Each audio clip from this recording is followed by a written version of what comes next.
as best we can with no interruptions. I hope everyone's well. Welcome to, it's almost 9 o'clock in 9 a.m. in sunny Perth in Western Australia. My name is Daniel O'Connor. I have commercialised intellectual property now for 37 years, and I now coach inventors on how to commercialise their intellectual property, take it from an ideation all the way through to an exit. And today we'll be talking about exit. There's the book I wrote. If you wanted a piece-by-piece, step-by-step map, that's a good roadmap for you. It's mostly concerning, and as we will today, it's more orientated towards commercial and industrial products, not so much the consumer products. So if you have a product, let's say, that would be sold in a supermarket or a hardware store, this is probably not going to be so much for you, because your exit would be more like a license, and we're going to be talking about 5 different options. License is one of those, but there are plenty of others. So today's section is all about the exit. We call it a value realization point because exit tends to sound a little misnomic when you think about the only one that really wants to take that exit is the investor, the cornerstone investor you brought in halfway along to get you accelerated from where you started out with your ideas. Once you'd confirmed that you had a proof of concept, market validation, a few other things, you then accelerated away to scale, and then you started scaling it, and then you have to now plan for your exit as well as the exit for the cornerstone investor and the exit for the venture capital firm or whoever came in to give you the 20 million, 30 million, whatever you needed to ramp up the process. So today, I'm just going to go through, as we normally do, we start off with a question, we then go through an overview of how the 6 steps work. I want to give you 3 points, some examples, and then we'll do Q&A. So if you're all okay with that, I want to get started by sharing my screen. As I mentioned, module 6 is your value realization point. It's not an exit as such, because it doesn't mean to say that you have to exit, but you have to give the exit option to other parties who've joined you along this march. Nobody really is there till death do you part. They want a realization point, and that's what you need to give them. And you need to be able to define this so early in your process that anybody who comes along and is a potential prospective investor, you need to be able to give them what the exit point is in terms of when, how, and how much. So if you can do all of that, then you're streets ahead of anyone else in terms of getting the exit part of the presentation or the pitch you do for cornerstone investors. So let's get started here if we can. I hope everyone can hear me okay. I'll just, before I get started, run back and see if everyone can hear me. So if you can, just type in okay, or whether it's all good. Yeah, okay, so we've got sound. So I'll now continue. Sorry about that. I just need to make sure. Occasionally I've done this entire thing without the sound on, as embarrassing as it is. Okay, so module 6, your value realization point. I can't go through what we normally go through, which is 3 hours in this module. This is module 6 of 6 parts, the 6 steps that we do in a weekend workshop called 6 Easy Steps. Now, in each of those workshops modules, we spend 3 hours dissecting this and giving you all the different points, and then building your case for how you want to do it. So ultimately, when you walk away from that weekend workshop, you've got your entire plan all marked out, all set to go, all on a mind map, so you can then implement it as you choose, with all the resources you need and the method to get money, everything.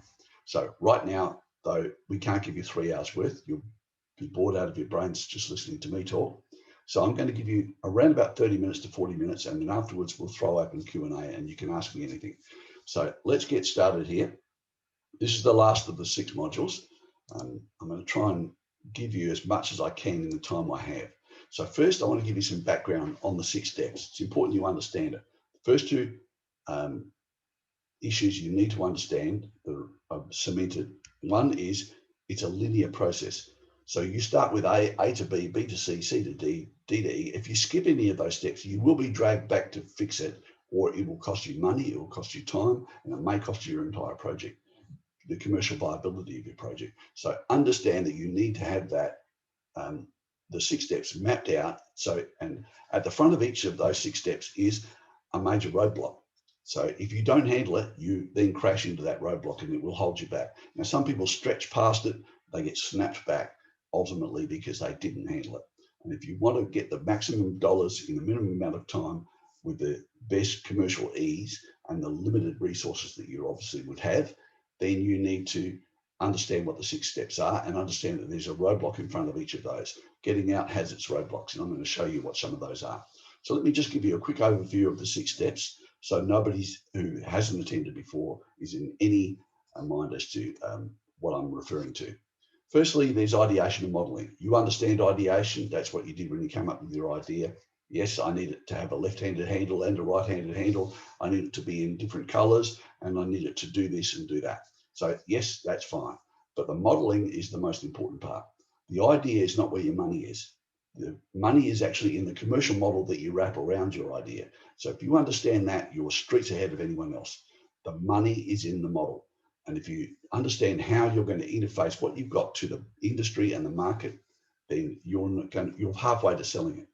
So you need to understand how it works, how the model will work, how people will interface to it. And that's not by deciding what you're going to do, but rather looking at the industry and the market and working backwards. We need to know who has the problem, how do they solve the problem right now, who do they go to solve the problem, how much does it cost them to solve the problem, how much does it cost them if they don't solve the problem. All of this information needs to know before you can actually do any pricing and costing, because your product might not be worth it in the end. So that's ideation and modeling. The next is ownership and protection. Most people understand what ownership and protection is. It's patenting. Well, it's more than that.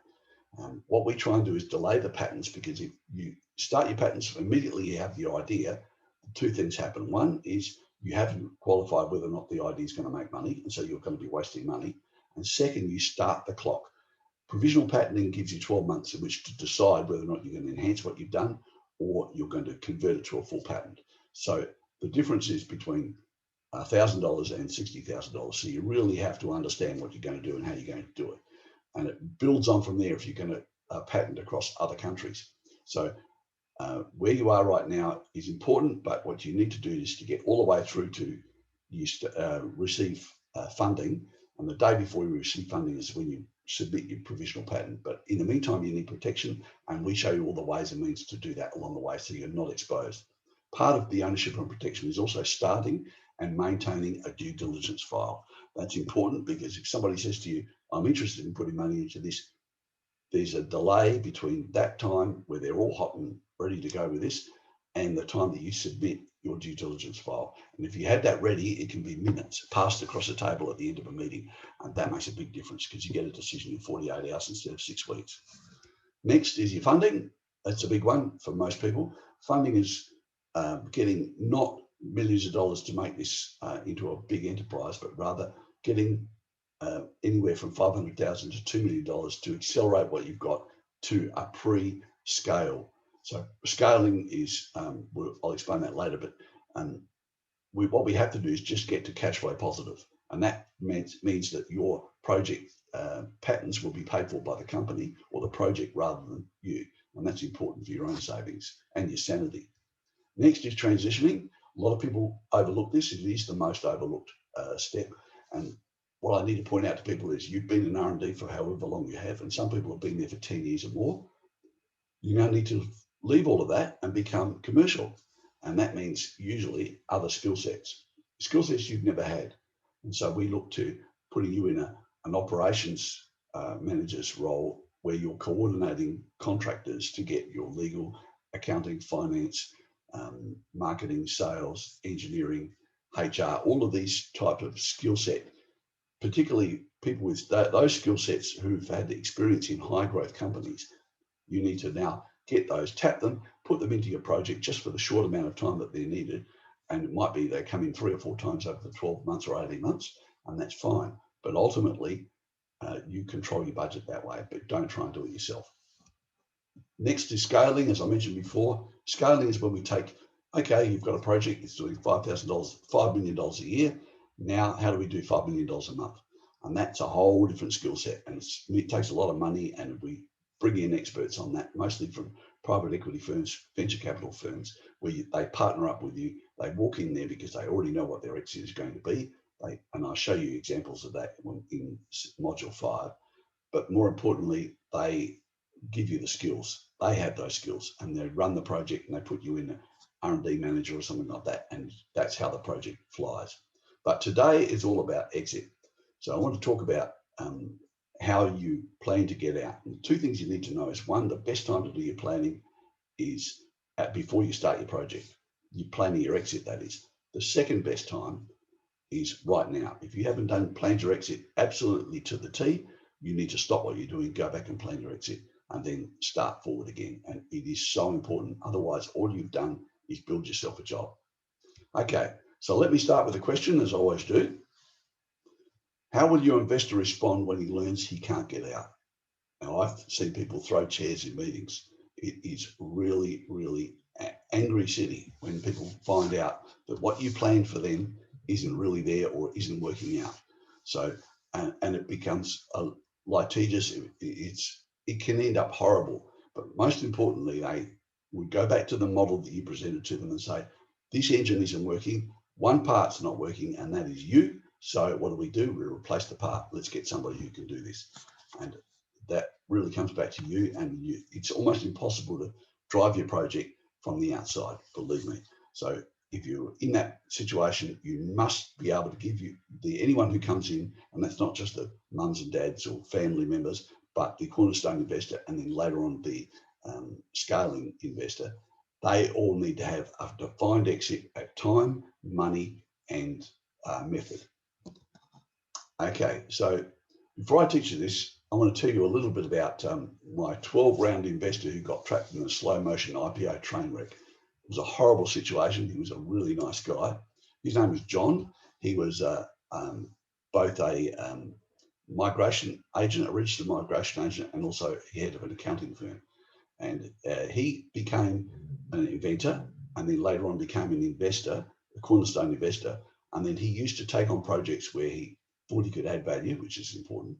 He would run the projects for 12 to 18 months with the inventor, and then he would exit. Now, his idea was $500,000 in, $1.2 to $1.5 million out in 18 months. That's what he wanted.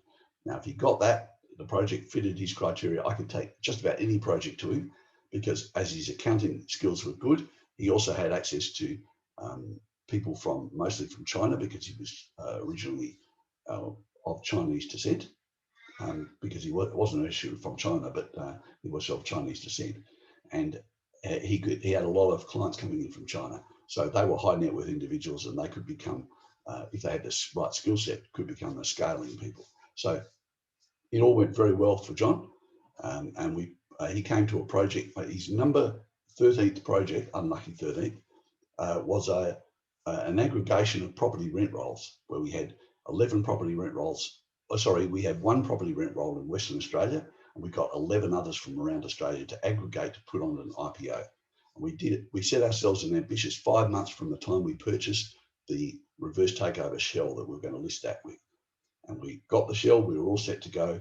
And then and by the way, he got into that project not because it was a good return on investment. His leverage was the fact that the principal of that project was actually quite a famous business person in Australia, who had sold his previous company to an insurance company when it had $4.6 billion under management. So it gives you an idea. He and his partner were quite successful. But when he got in there, he realized this guy had no idea how to get out. And it started, the 7 months became, we got it to 5 months. And then this guy, everyone started getting very frustrated, including the people who had vended their business in. They got half shares and half equity on IPO, and they were getting a premium, so they were keen to do it. But the IPO wasn't happening or reverse takeover, relisting wasn't happening, because this guy was starting to get a bit greedy and saying, well, I've got 12 projects, why don't I go and look for another 10? And I'll get really big when I IPO this. Everyone will really want to get on board. And of course, he was getting a little bit of leverage in between, because when I put the project together, I took a leverage on the people I brought into as investors and in projects vended in. And he decided, well, I could take that. So he fired me when he was at the 5 month mark, and he started on this. and it left my investor, John, in the project. John ended up putting in 500,000. He backed it up with another 600,000 and got out. But by that time, the damage was done. It was about 15 months. And John said, no more, I'll never do this again. And he ended up moving from Perth to Canberra and then on to Auckland. And we keep in touch, but he's not impressed with the process because of that one guy. So you need to be on top of that people will do this to you and derail you if they don't have a sound exit. They decide, oh, I can take a little bit more money here. So, and that's something you can't afford to do. You need to stick to what you've agreed to do, which was the plan. Okay, so module 6, I want to teach you just 3 things today. We haven't got time for anything else. And so those 3 things are: when is the best time to plan your exit? And I've given you the hint already. Why you need an exit in the first place. And finally, one easy exit option that you can implement if you need to, if you're already at that point and you're thinking, well, how does this all work? I'm going to give you one that I like to use, which is very soft and it's not a stretch for anybody other than an accountant to understand it. So let me go through those with you. Firstly, start with the end in mind. It is important that when you start a project, you have your end already. So when you sit down to plan your ideation and modeling, we do a session called Ideation and Modeling, which is a half-day workshop where we take inventors who want to accelerate. They don't want to be hung in this project for 3 to 5 years like their last one, or like they've seen other people, and they want to get out in 6 months. So they need an absolute plan, step by step, what to do and how to do it. We do the ideation and modeling. We marry up the commercial model with their product, and then we work through how they're going to do it. But more importantly, we work the exit. So we start the module 6 at module 1. We say, here's how you're going to get out, your options to exit. Here's the options to exit for your cornerstone investor. And you don't have to worry about the venture capital firm, because they won't come in unless they've got their exit absolutely marked out. And they will exit you just as much as themselves. They don't care. But you'll exit wealthy if you do it right. Now, why you need an exit before you start asking for investors. The investors, one of the things they're going to need to have 5 pieces of information to make a decision on your project. And one of those is your exit. So they need to know, if I'm putting money in now, how long is it going to be before I get out? How am I going to get out? Is it going to be cash? Is it going to be equity in a public listed company? Is it going to be whatever it's going to be? How am I going to get the option to get out? And can I stay on if I want to? Yes, we try and offer them that as well. And they also need to know the process, the amount, and the time. So if you can give all 3 of those bundled down into a PowerPoint presentation when we do the Cornerstone Investor, with the pitch to the investor, you're going to get that investor's interest. They need 5 things. That's just one of them. So they need options. So you need to very clearly state what those options are. They may choose to stay. That's a given. Sometimes they'll say, okay, this is going to a public offer. I'll stay on board with you. I don't need to sell out. Sometimes we get the venture capital company to buy out the cornerstone investor as they come in, so they can exit gracefully. And some say, well, hang on, no, I'd like to go right through to the IPO, thanks. They may follow you if you do this right. And what I mean by that is, after they cash out, they'll come back into your next project, and you get to know these people, just like I did with John. And he did 13 rounds with me before he got buried by some greedy person. They may become the end buyer, because the way we look at the cornerstone investor, we always get those investors from the industry or the market. So they understand everything about it, and they've got on board not for the return on investment. If you remember from module 3, they got on board because of leverages. And so if they want to maintain those leverages and perhaps block out their competitors, they pay a premium for that by buying out the project at market rate. And they can make you an offer, which you don't need to accept. But if they make you an offer and it is exactly what you wanted, why wouldn't you sell it to them? You give them first right of refusal on any other offer that you're going to take. So that's usually built into the process. And then the most important thing to remember is, because you brought an investor in and the investor is jumped on board, put money in, and will get out, and he's adding skills and everything else. At the end of your process, you sell out. You won't want to go back and spend the first 3 years you did on ideation. You'll instead decide, why don't I just jump all the way through to early stage commercialization and jump into a project at funding and become the funder? If I'm putting $500,000 worth of my money and my skill set, which I've just developed from going through this process, I'm going to add value and shorten that time from 3 years to 4 months or 6 months. So why shouldn't I do that? Absolutely, you should. And you become the cornerstone investor, and you can go around like John did up to 12 times or more. And then finally, and when you get sick of that, you decide, why don't I become the incubator? So you take on more than one project at once. It's difficult, but I do show you how to do it in that book if you'd like to look at that. Now I want to start with showing you how I had a project which started with the end in mind. This was an incoming president of a company. I had a client in Dallas, Texas. They had a problem with their staff. The project wasn't firing. I went back in and analysed their entire operation and identified that the weak link there was the CEO, or in fact she was a president.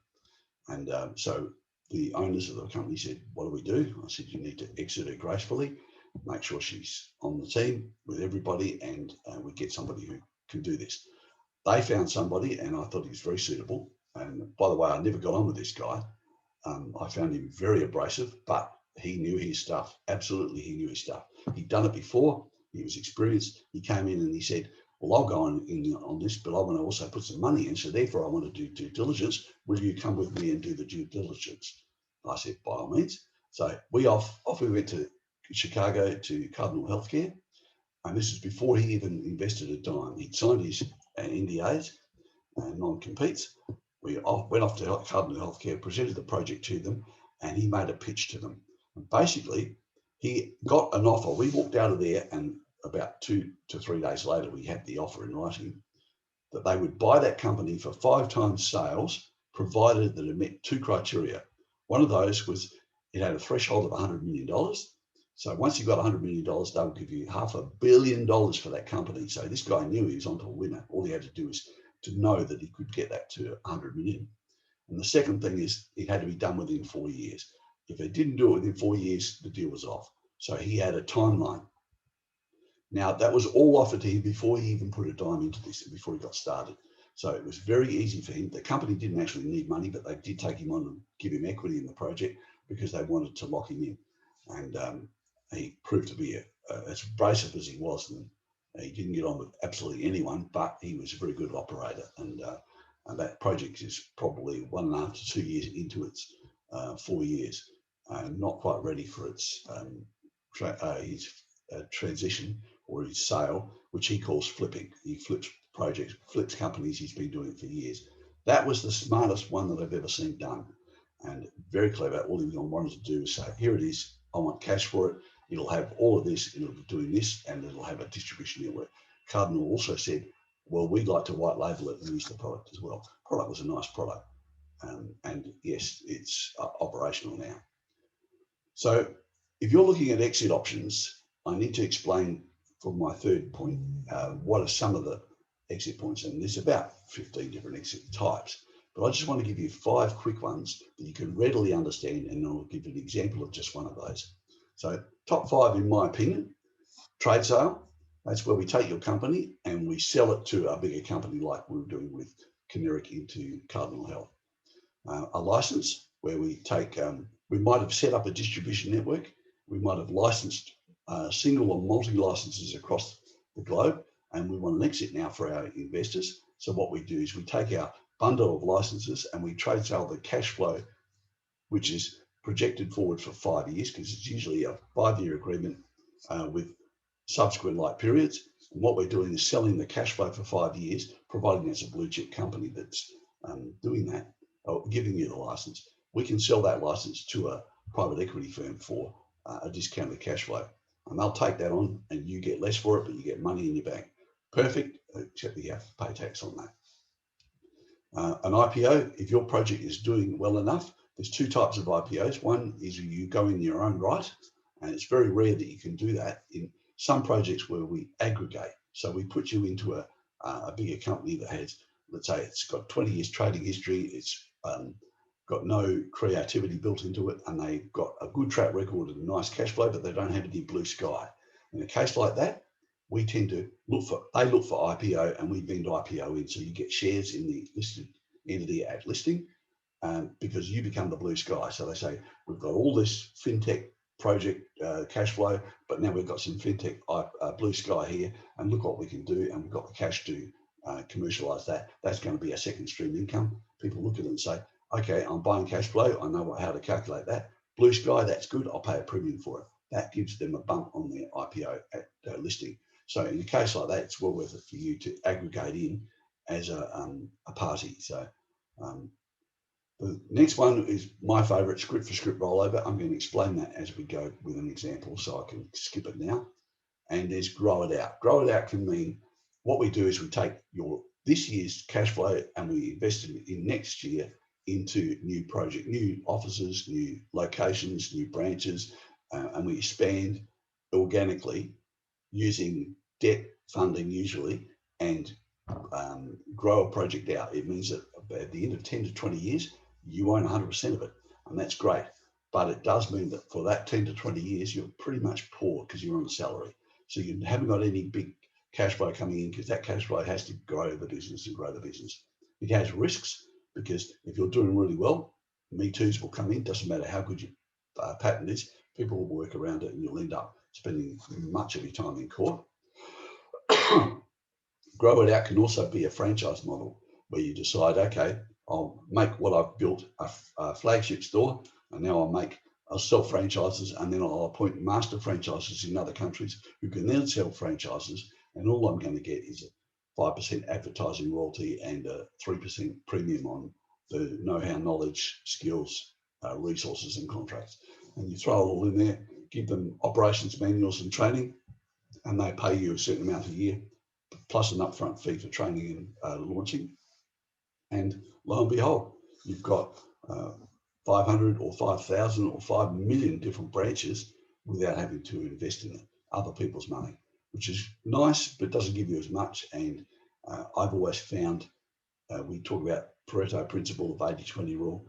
In franchising, 95% of your profits are going to come from 5% of your franchisees, and there's not much you can do about it. You just have to learn to control it.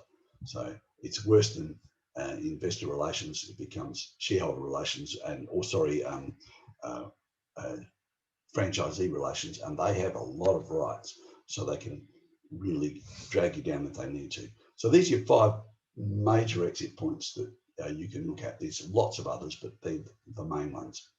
Now, to give you that, I want to talk about script for script rollover. This is what I use mostly, and I only do it when I look for an exit partner who is a public listed company. So you swap shares with the public listed company as a buyer. So you're not actually selling anything. You're just swapping your 100 shares in your new project enterprise, which has now got cash flow and a lot of blue sky, and probably has clients that this buyer wants, and the buyer has clients that you can sell to. So they're looking at this and saying, okay, if I'm selling my burgers, I bring in their fries, I'm going to sell burgers and fries, I'm going to make more money. So they're looking at seeing how they can increase the average sale value to any customer. And they also know that probably they have 10,000 customers in their database who could actually respond to an offer if they're made with their label on it. So they're pretty keen to do that. It covers all their costs. They don't care. And once they do that, all you're doing is swapping your shares for their shares. A very easy transaction. Now you can choose to hold or you can choose to sell, but you're making your capital gain only when you sell. So if you hold out for a year, you're going to drop your capital gain in Australian jurisdiction. Others have different rules, and I'm not going to tell you anything about legal or accounting. I'm not giving legal accounting advice here. I am telling you, holding on does mean that you're reducing your, or in most cases, it may reduce your tax event. They may ask you to run the new division, in which case you're not exiting at all, but you have got a value realisation point. You come in and you become general manager of R&D or senior vice president R&D, whatever it's going to be. So, and all of that can happen. It's just by negotiation. Now, the buyers, this is critically important. The buyers don't have to find you money. If you're running a company and you've got to go to you're on the board of a company and you've got to go to the financial controller and say, I need $5 million to buy this project over here because it's going to be good cash flow for us.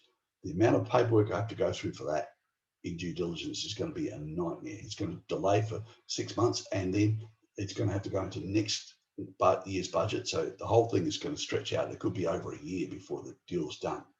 To make it easy, I can put up a deal that says, I don't want cash from the financial controller. I don't need, it's not going to be a balance sheet item. It's going to come on positive to the balance sheet, but there's no, the offset is actually in a different area. It's called shareholder or owner's equity.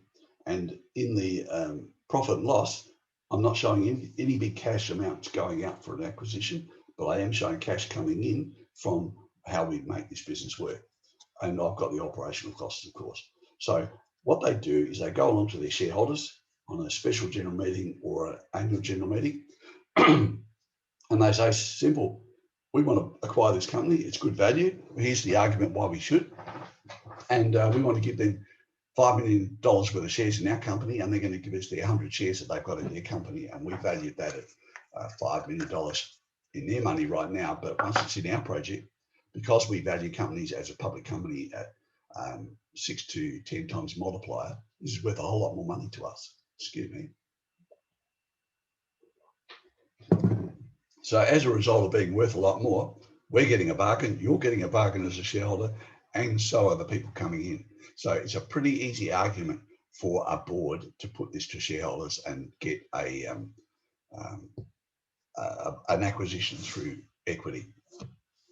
So it's not a P&L item, it's not a balance sheet item, it is basically owner's equity, and it makes it a whole lot easier. Nobody has to find the cash, nobody has to rob from another budget, nobody has to go and provide for this for next year and then go through auditors and everything else. It's just a straight acquisition. And as long as it meets the criteria, everybody's happy.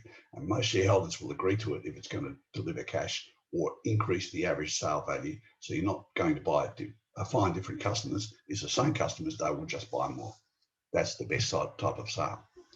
Okay, so we've gone through this process, and I want to just give you an overview. As I mentioned to you, it's a linear process. So naturally, if I'm going to show you the process in a line, it's going to be in a circular diagram, just because I'm different. Now, you can see here, 6 steps is only 5, and there's a reason for that. That reason is that funding is not a step anymore. If you do funding with my way, it's an event, and it only takes 2 weeks. If you have the funding capital raising skills that I give you in module 3, you've done our 100 days challenge, you can raise capital for a new project in 2 weeks. That's all it takes, because you know exactly who it is you're going to present to. You've only prepared 4 customized presentations for those 4 people. You probably only presented to 1, but within 4, you'll definitely have the offer you wanted. So understanding that the third step is now just an event. It's very quick. So it's no longer a step. In that terms, it used to be a phase that took a year, sometimes more, for people to get the funding. Now you can do it in 2 weeks. So it's no longer one of the evolutionary stages of commercialization, even though we still call it one of the steps. So what happens when you get to the exit? Well, people that get to the exit decide, what a great idea. I'm enjoying this. I'm going to go around again. So I'll go and take my next idea off the shelf and I'll start commercializing that. But what you need to realize that when you're in this commercialization space, the first 3 to 4 years are in the ideation, modeling, and ownership and protection. Ownership and protection can be quick, but it could also be very slow, because the ideation needs updating and you need to keep going back to both of those and go between them. Now, wouldn't it be easier if you, as the inventor, exited your project, you've got cash or you've got equity in another project, and you decide, why don't I just hop across and be the cornerstone investor? Understanding that you're bringing more than just whatever money they need, you're bringing the expertise in transition, the expertise in scale, the expertise in how to get out of these projects. So you're going to be a great help on the board there. You're a top level contributor, and providing it's in your scope of expertise, you'll add to the project and product as well. So that's why we do this, and why inventors become investors. And that's where I get most of my cornerstone investors from. If I know that they're from that particular industry and have a wide experience in that industry, I can tap them on the shoulder and say, 500,000 in, 1.2 out, 18 months, your skill set required, let's do this. And the answer is mostly going to be yes. Now, that means that once you've done that a few times, you're building up your expertise, and don't underestimate what the value is of that expertise in this area, because most people will fall down in that area because I'll try and protect projects that don't have any value. They haven't done the modeling right, so they don't know what the commercial value is. But also they drag from here. They end up building a company all the way up and then exiting or trying to flog a license when they don't have any cash flow, and they get a far lesser price for it. And what you can say is, do you want 100,000 for that, or do you want 100 million for it? There's a difference by getting it started and by scaling it and getting it running and then exiting at that point. So what you become after you've done this a few times and build your expertise, you can become the incubator. The incubator takes on 4 or 5 projects around this point here, and then takes those projects through. Now, incubation is not easy. It's a skill set that you otherwise would have, but you're now coordinating that against common projects, and they have to have common markets, common a whole lot of common things. Otherwise, you're beyond your own skill set. So you've got to be very careful you don't get out over your skis. You'll lose a lot of money if you do. And you also have, let's say you take on 5 projects, you have to accept that at least one of those projects isn't going to make it. You're going to have to take a haircut on that, but the others will pick you up. So generally speaking, one project does so well that it will cover all 5. 3 more projects will get you a positive cash flow, and 1 project you'll kill it off. You don't know which one that you're doing at the entry, otherwise you wouldn't take it on, of course, but ultimately that's what happens. Okay, so where to from here? Very quickly, we've done the 6 steps now. For those of you who want to, there's a refresher next week which will handle all 6 steps, so it's a 3-hour refresher, so it's quite heavy. But for those of you who want to take the next steps, I've talked about the full 2-day workshop. We haven't planned any of those for the last year because of COVID, but we're planning now in Australia. Probably from October, we'll have 2 in Australia, 1 in Singapore, 2 in the US. So if you're planning on a weekend workshop, you think you get more out of a tactile application, then you should sign up for that. It's $1,995. It's US, and you can jump into the project. You can book your seat early if you wanted to, and I'll give you where you can do that. You can also do the 100 days challenge for those of you who want. Excuse me. Now, 100 days challenge isn't a live project, it's online, obviously 14 weeks. And what we do is we take you from the very start. Is for projects that are going to look for money. If that's where you're jammed up, then this is a great way to do it. It's 4 months, it's $1,500 a month for 4 months. And the end of it, you will walk away with either raised the capital that you wanted, and we make sure that you qualify it all along the way. And if for any reason you don't, and it's through anything other than sheer laziness, then I'll raise it for you. So we have a guarantee on that, which I can explain. But there's heavy provisions on that because you've got to do the work. Otherwise, everyone will sit back for 4 months and then say, didn't work, thank you, can I have my capital, please? And we'll jump into there and get raising the capital using this process. So we're very careful on that, and we do monitor you. You're reporting one-to-one with me at least once a week over that 100 days, and we walk you through even to a point where you're recording your presentation pitch, and I'm listening to it, and then we're going live with it afterwards. You're doing it to me, and I'm arguing with you. So I'll give you everything you need, that at the end of that, not only do you raise money for what you're doing now, but in the future, you are 2 weeks away from any capital raise you want to do, providing you've got all the elements of it, which you will get to understand because you have a checklist for that. So 100 days challenge is great. I'll show you where to go to if you want to do that. You can also book your project if you don't know where to go now and you're stuck and you need to get traction, and time is money. So if you're already spent a couple of months or a couple of years on this and you're not getting anywhere, then what you probably need is a commercial modeling session. That's the ideation and modeling workshop where we sit down for half a day. I have to do some research before that, and also the write-up afterwards. But essentially what you do is you come out of that with the entire plan, including your exit for you, for investors, etc. And we do that over Zoom. If you're in Australia, we'll do it person by person. If you want to pay for me to come over and do it with you wherever you are in Australia. And I've got some exotic places I've been invited to, and I don't mind doing them, let me tell you. Okay, so there's the 3 options you can go to from here.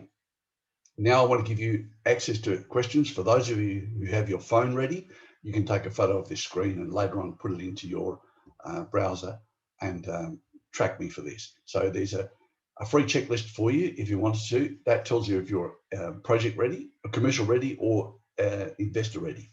Go and have a look at that, download it, do a 5-minute quiz, and it'll give you a very quick value realization, and to understand that maybe you're not ready, maybe you are, maybe you're dragging your heels, maybe you're below value, and why are the reasons, and you can look at whether or not you can recover those. Next is getting a 45-minute strategy call with me. For those of you online here, thank you for your patience for the last 30, 45 minutes. I'm going to give you an opportunity, 15 of you, to get an appointment with me by going into my calendar there, and you can make a 45-minute strategy call appointment, and you can talk to me one-to-one. Bring your biggest problem and I'll help you solve it. No obligations there. That's just because you took the journey with us here. Next is the 100 Days Challenge. If you want to know more about that 100 Days Challenge, you can go there, the100dayschallenge.com. 6 easy steps. What you've just done is one of the steps, and I've recorded those each week, and I put them up into an area called 6easysteps.com.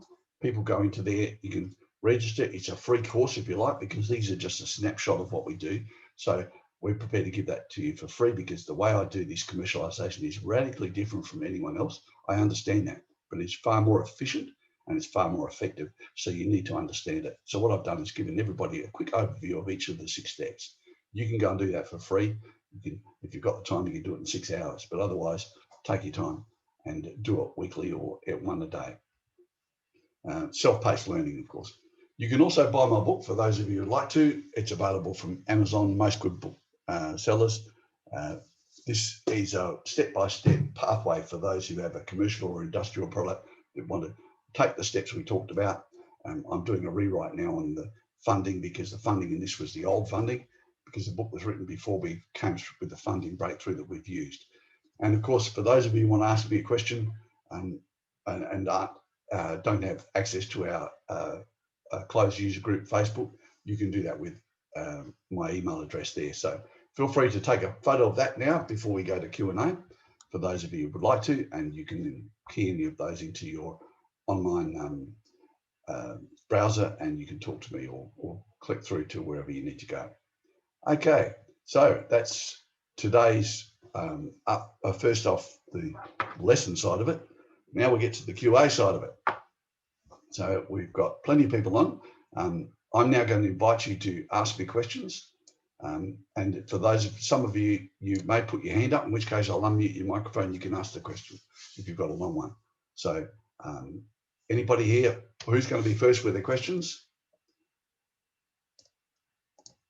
Oh, everybody's always taking their time. Exit is probably not a difficult one, but it is complex in terms of not difficult to understand, but it's complex in all the moving parts. And so it does throw a few people in regards to that. But anybody here got a chat question you want to throw in? I can unmute your mic and you can talk to me. Nobody? So anybody want to ask questions? You've got a chat box down the bottom in the middle of your screen is the word chat. Click on that, and then the chat box comes up. You can actually ask me questions. So anybody here? Nobody wants to ask me questions today. Oh, I've got one hand up. Okay. So I'll just find it. Jonathan, how are you today? And where are you hearing me? Yes, I am. Yes. Brilliant. Where are you, Jonathan? I'm in Perth, so just down the road from you. There you go. I'm waving to you. Okay. I'm actually joined up with Seri, which is hosted by Charlie Bass, and I'm just starting first unit of Concept to Creation tonight. And I think one of the things that they start looking at here is the exit. And I'm wondering how quickly, as a chief technical officer, you want to get out of that role and bring in somebody who has actually been there before.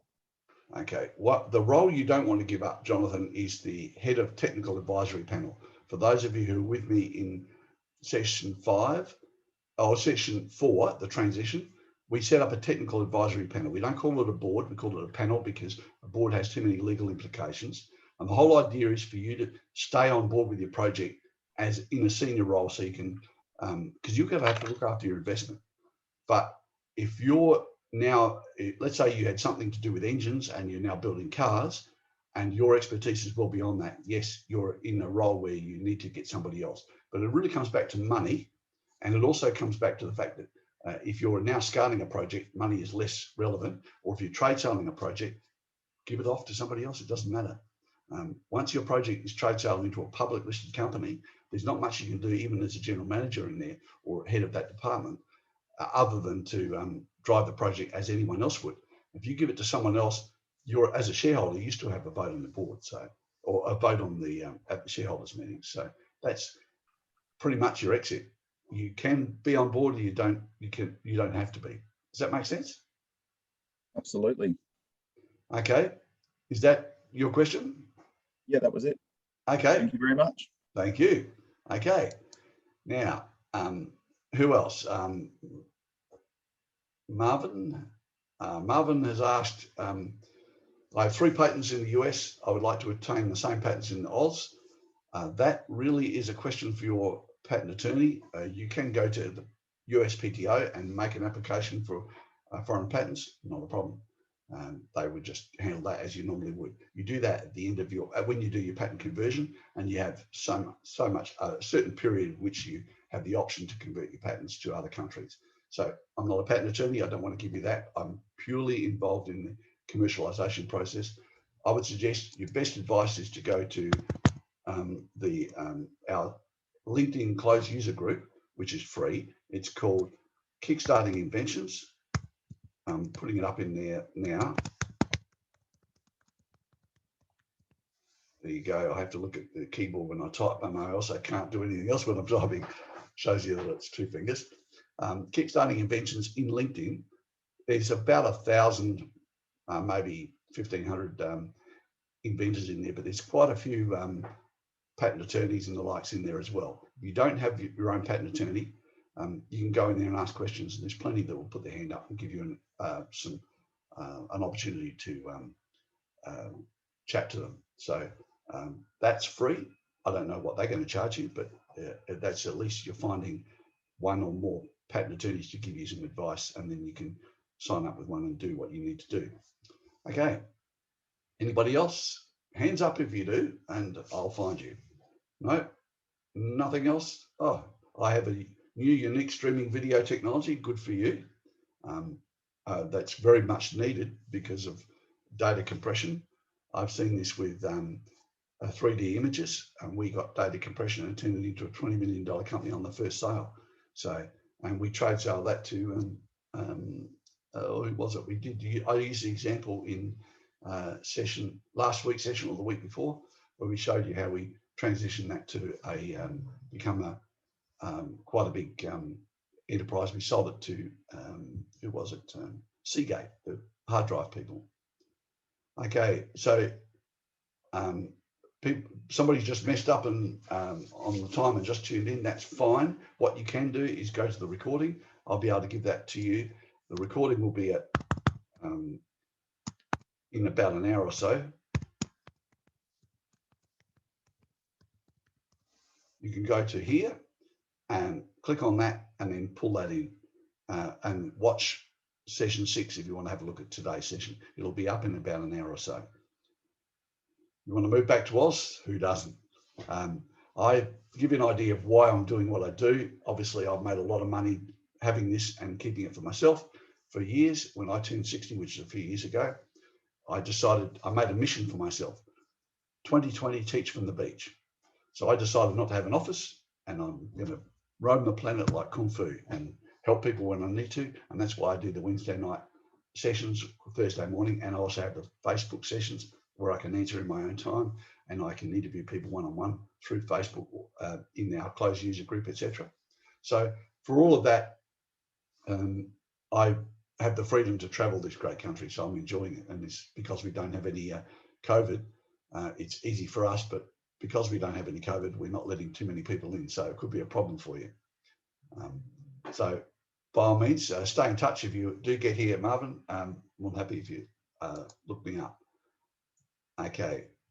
Anybody else with questions? Feel free to ask. Last chance for this week.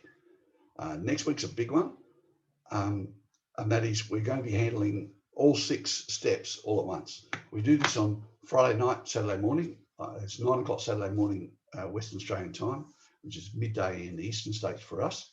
And in the US, because of daylight time, you've gone over to daylight now. It's going to be 8 p.m.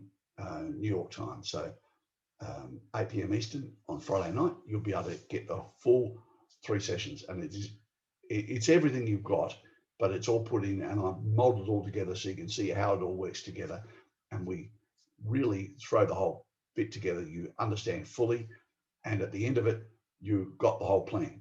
So if you can take notes in that session, it's quite a doozy, but if you want catch up, that's probably a good place to catch up. For those of you who have done the course for 6 weeks and think, okay, I now need to pull it all together, that's the session to do. It'll pull it together for you. So it's repeating, but at the same time, it'll pull it. You'll understand how the threads knit together.